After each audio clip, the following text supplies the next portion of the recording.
Good morning! Starting the day early as usual. Kanina nga, nagawan ko na ng obento yung asawa ko. Hindi ko nga na-video to kasi nagmamadali siya. Pero ang baon niya for breakfast is sandwich. Tapos sa lunch naman, pad krapao. Favorite niya nga kasi yun. And ngayon naman, nakikita niyo ko, gumagawa ko ng obento ng anak ko. Simple lang pero made with love. Para kahit busy ang day, may baon na galing sa bahay.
Mabilis ang linis nga lang and start na din ng laundry. Hindi pa fully awake pero kailangan nang gumalaw. Gigisingin ko na nga yung mga palamunin namin dito sa bahay. Char!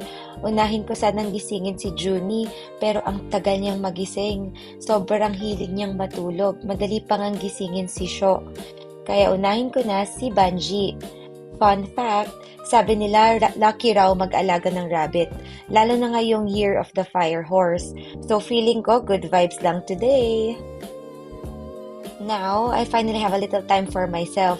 Quick skincare lang, hindi fancy, just the basics. Ayan, screenshot na lang. Next mission, gisingin si baby boy. Grabe, mga nakailang ulit kami dito kaya nga kinat ko na lang din. Tinanong ko siya kung anong gusto niya for breakfast and of course, donut daw. Yan yung binili namin kahapon. And may yogurt pa din.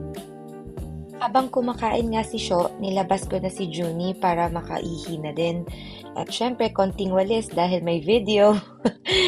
After namin lumabas, pinakain ko na nga rin si Junie.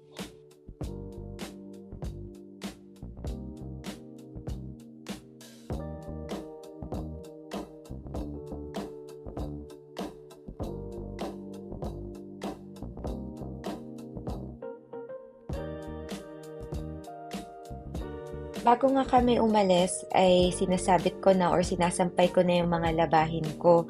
Alam niyo naman, hashtag long katuts. And after niyan, ayan na, nagwawalis na din ako.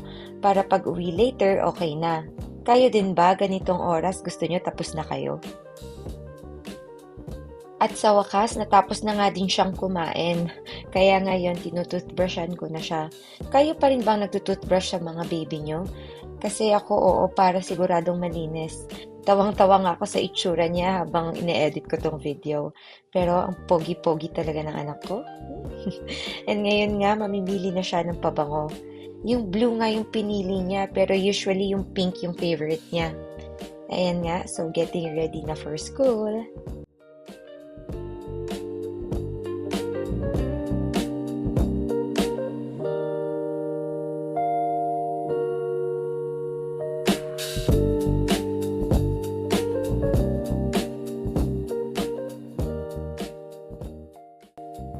And we're off.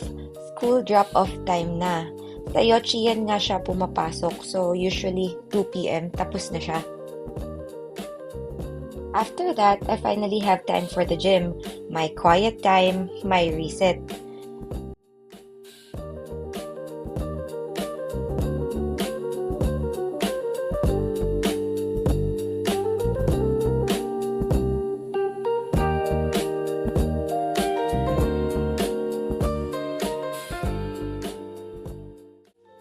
Ang taray ni nanay, kanina pa siya dyan. Sobrang galing, lagi ko siyang nakikita dito sa gym namin. Pauwi na nga ako niyan pero naisipan ko pang magpa-cute, o 'di ba? Pagka-uwi ko nga, nag-half bath muna ako. Kasi mas gusto ko yung full shower paggabi. Kayo ba, anong mas gusto nyo? Sa umaga or bago matulog? After ng maligo ay nag-work na ako. Isa nga pala akong editor para sa isang ticketing website sa States. Anyways, thank you for spending a part of your day with me. This is my first vlog pala, and I'm excited to document more moments like this. Mata ne!